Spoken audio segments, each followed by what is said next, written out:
Narendra Modi, in his first Independence Day speech as the Prime Minister of India in the year 2014, he had condemned rapes in India, saying that when we hear about these rapes, our heads should hang in shame.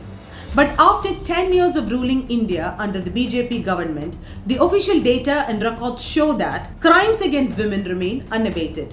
In fact, the graph of violence against women has started rising from 2014 onwards, as seen clearly from the NCRB data.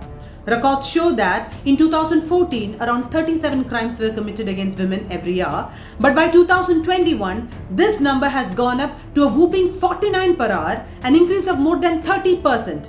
The conviction rate for almost all these crimes has hovered around at a mere 23 to 25%.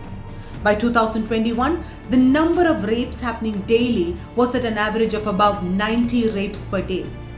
BJP-ruled Uttar Pradesh topped the list of crimes against women in India for 6 consecutive years from 2017 to 2022.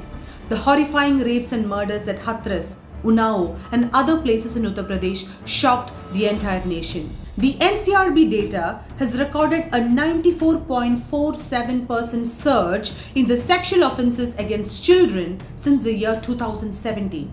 Uttar Pradesh has recorded the highest crimes in this category as well, with 8,136 cases out of a total 63,400 cases recorded in the year 2022. These figures show that the BJP's fascist policies and politics has led to an alarming rise of violence against women in India. Powerful people connected with the Sangha Parivar are getting away with murder and rape. 7 wrestlers, including India's only woman Olympic medalist in wrestling, Sakshi Malik, had to protest on the streets after the government ignored complaints against the BJP MP Brij Bhushan, who has 2 FIRs against him, one for sexual assault and one of them is a POCSO case.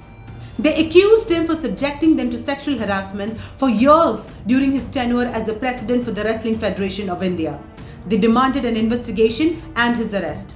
Despite the seriousness of the allegation, the Prime Minister Mr. Narendra Modi did not offer public support to these women wrestlers or assure them of justice. In Manipur, as many as 27 women have been killed ever since the violence broke out in May 2023. 7 tribeswomen, some of them were killed and even raped. 11 women were beaten to death. 2 others were burnt alive and 5 women were gunned down.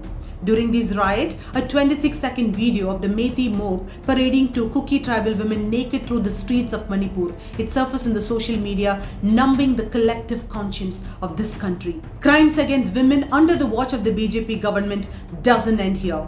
The most shocking release of the murderers and the rapists of the Bilkis Bano case by the BJP government of Gujarat are the blinding examples of the culpability of the BJP. Couples in interfaith and intercaste marriages have been attacked by the Sangha Parivar gangs. In 2015, there were 251 recorded crimes in the name of honor, and in the last 2018 to 2023, this number went up to a 700, an increase in about 80%.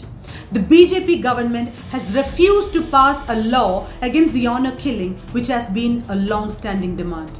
The treatment of women under the BJP-ruled Indian government is deeply concerning and conflicts with the rhetoric of promoting women's rights and welfare, especially for the minority communities. It is worth noting that while Congress was in power, Mr. Modi frequently criticized the former Prime Minister, Mr. Manmohan Singh, over human rights, including women's rights.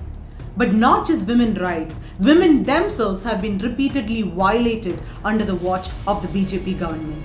Despite Narendra Modi's many speeches promoting women's rights, the government has shown a complete lack of empathy and justice towards the women of India. The lack of action speaks louder than words, and it is clear that the BJP government is not interested in ensuring women's safety and rights in India.